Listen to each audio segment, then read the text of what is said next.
Barcelonistas, how do we feel about the number one spot in La Liga at the hands of a failure from Real Madrid?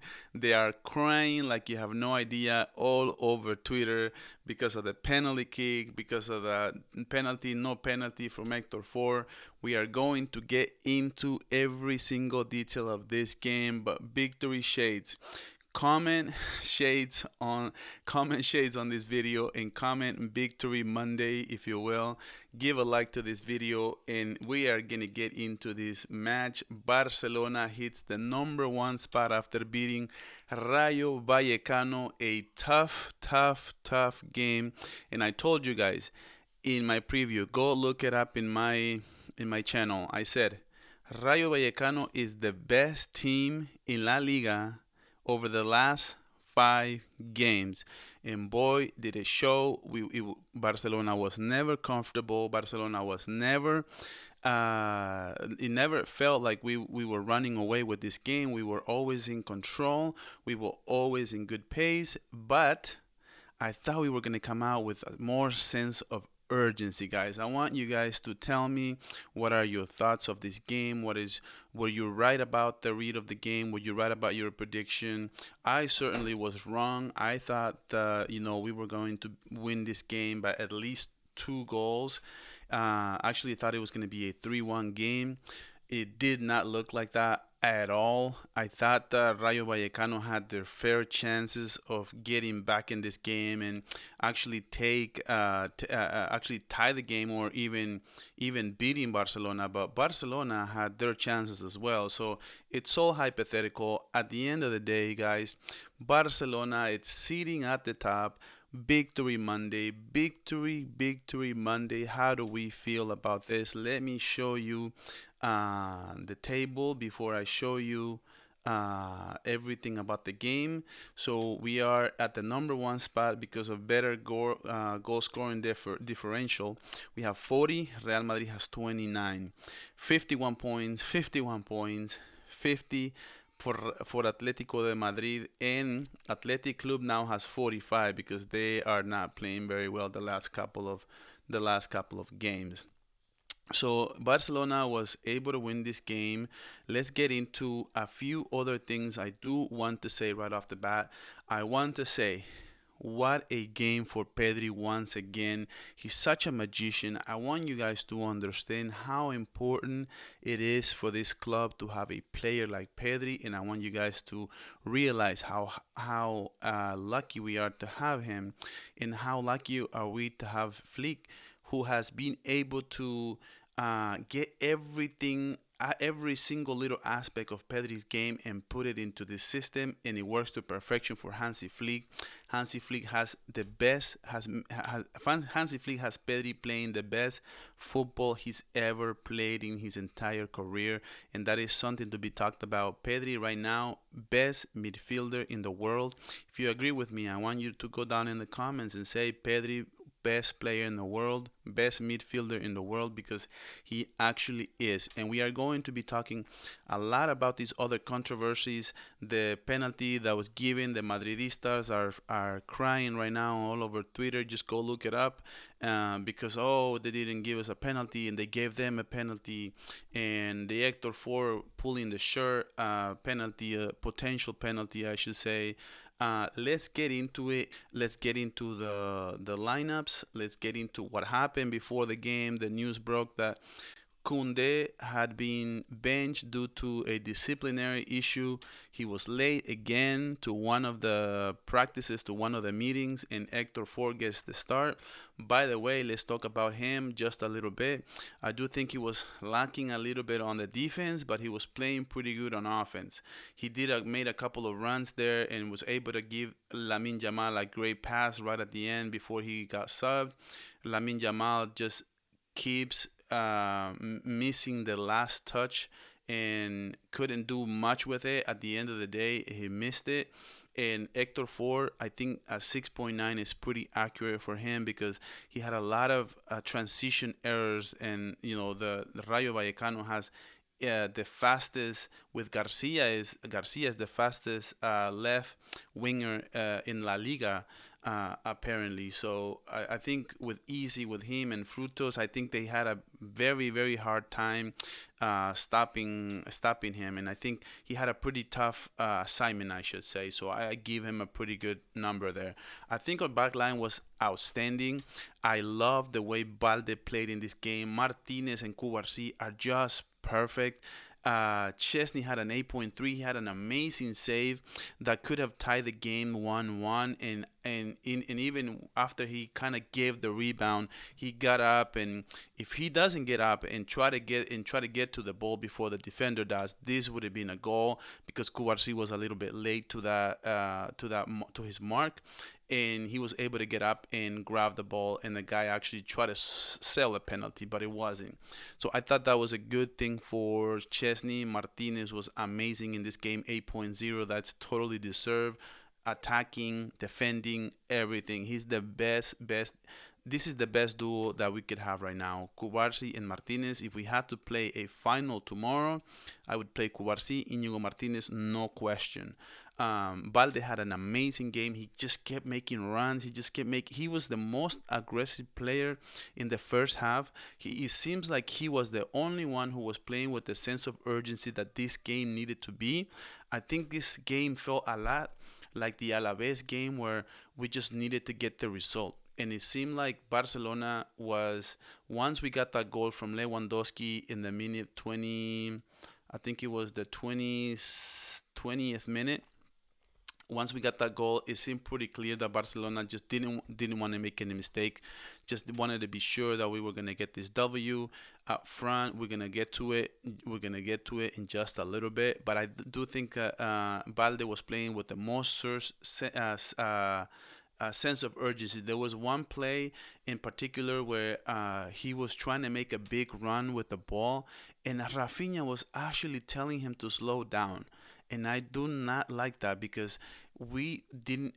Balde was the only one, like I said, that wanted to attack and attack and attack, and it seemed like all the other players did not have the same sense of urgency. I don't know why Rafinha was trying to tell him to slow down when he could just be making a run. But he got a little bit gas at the end, and rightfully so. He played an outstanding game. If Balde can play like this on a consistent basis, he definitely can be one of the best left backs in the entire world, guys. What do you guys think about him? Let me know down in the comments if you will. De Jong, our captain, was really, really good. Some people on Twitter were saying that he should be subbed off at half for Casado. Casado is an amazing player, but I think De Jong needed to play this game, the entire game. He was subbed on at the minute 88, which is understandably so. But I do like the way he played today. He had a pretty decent game. He was controlling the ball. He was always trying to associate with Pedri, associate with Gavi, and he was always dropping back on defense, which normally he doesn't do. And I think he's been doing a great job in the last couple of games, and that's always a good thing. Pedri, like I said, Pedri is the best player in the world. Like, he's the best midfielder in the world, I should say. He's the best at his position, at what he does. I don't care about the Jude Bellinghams. I don't care about whatever player you want to name. Pedri is all the way up there with the best midfielders in the world right now. He just is. Unfortunately, Gavi didn't have his best stuff today again. Ever since that head injury, he did have a pretty decent first half, but he didn't really do much. And just one pass he gave to Lamine Yamal in the second half, right before he was subbed on for, I think he came on for Dani Olmo, which is Dani Olmo. Of course, as soon as Dani Olmo comes in, and this is why I said, guys, this is why I said in the preview, go look it up. Go look it up. I said Olmo if Olmo's not starting, he should be starting in the second half. And I think this is where Hansi Flick kind of made a few mistakes, in my opinion. He subbed people too late. He subbed them on way too late. Like, Gavi was getting subbed on the minute 66. He should have been subbed in the first half and put in Dani Olmo. As soon as Dani Olmo came into the game, you can see the connection between him and Lewandowski, the connection between him and Lamine Yamal and Rafinha. He creates a more of a bridge, if you should say it that way. With Gavi, things seem to take a little longer. Things seem to be a little less clear.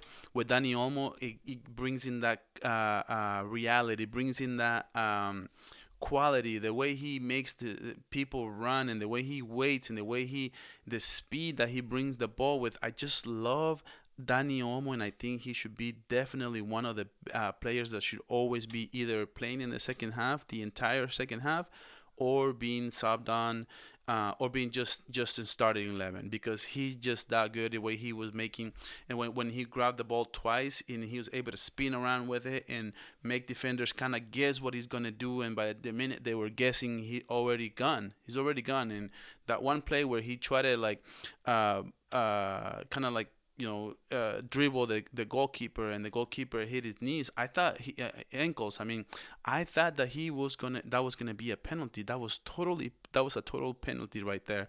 Um, but let's talk about the penalty that was given for Lewandowski. Obviously, that was a goal, that was a penalty, and that was the most frustrating thing for me, because yet again, another game for Lewandowski that is slow, that he's not great, but he keeps scoring, and he's the Pichichi, and he should be playing. I don't blame Flick for putting him on, but it's obvious that he's not playing with this offense the way that he should, and he's not the best player for this system.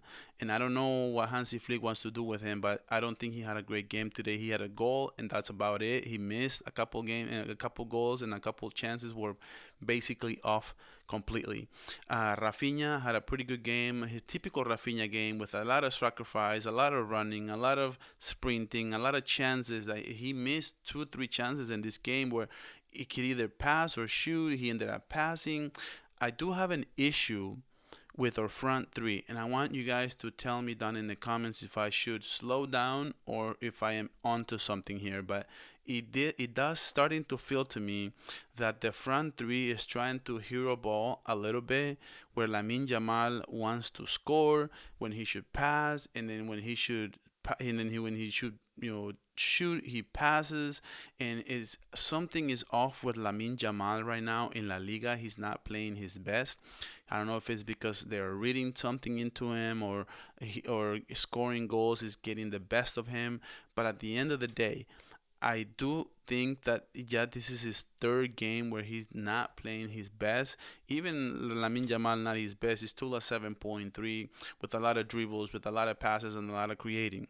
But I do think that he needs to see the field. He had a chance where he was in front of the goal, out of a rebound, and he could have scored, and he shoots it way too soft, and he shoots it to the keeper, and when he's trying to corner it, he misses the goal. So like, his finish still needs to be refinished, and I think that he'll get there eventually. He's 17 years old. We cannot ask the world for him, but he was still missing a little bit something there.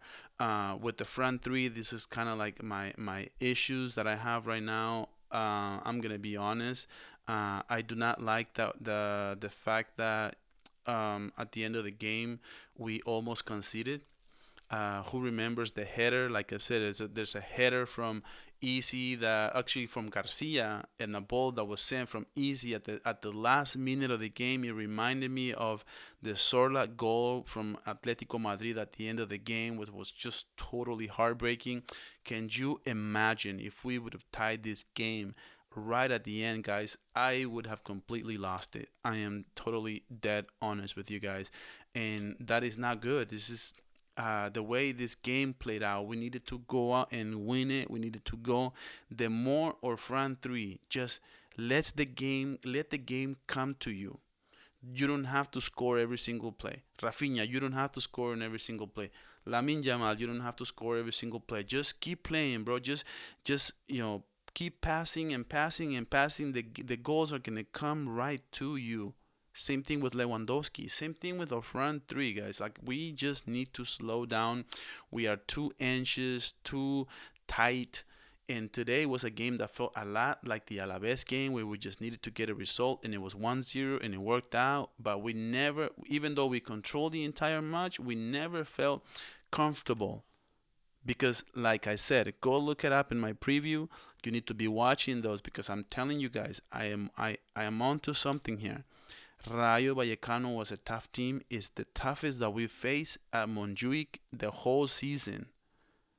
And they had a winning streak. They have been winning for the last three games. Barcelona has won for the last three games. You can see it right there. It's a Rayo Vallecano a draw. There's a draw and three W's and a loss. And honestly, that's good. That's good for Rayo Vallecano. Now Barcelona, how do we feel? Next game is Las Palmas. We need revenge to Las Palmas. We need to get a beat down because last time we lost that game and we didn't get referee calls on two penalty kicks, which is just blows my mind. But this is La Liga, and just so we're clear, on the game that on the goal at the 44th minute, that was a no goal for Rayo Vallecano. We need to say this. Let's be honest. We need to say this. I thought it was a goal at first, and I thought it was a bad call on the referees, but Inteka, whatever his name is, the guy that was outside, the player that was outside, the forward, he blocks. He grabs Inigo Martinez and it does not let him get to his mark or his block, and that's when he enters the play. So he's not supposed to do that. That is why they call it offsides, not because not because Garcia, who scored, was offsides. It's not because of that. It's because Inteca blocks Martinez from making the block. That is why it's a right call. They got the call right, and stop crying, Madridistas. You can be heard. You can be heard. Whatever you want. At the end of the day, your team could have won, even though you had terrible calls. Agree to disagree, but you could have won that game yesterday or the day before with Osasuna. So now Barcelona, we are at the top of the table once again. We have reclaimed, and we are going to win La Liga. We still have a game to go with Real Madrid, a game to go with Atlético, and we can definitely come back and make a comeback for this title. And we are sitting pretty in the Champions League, and we are in the semifinals of the Copa del Rey. This is Barcelona's Hansi Flick, guys. This is it for today, and as always, Visca el Barça.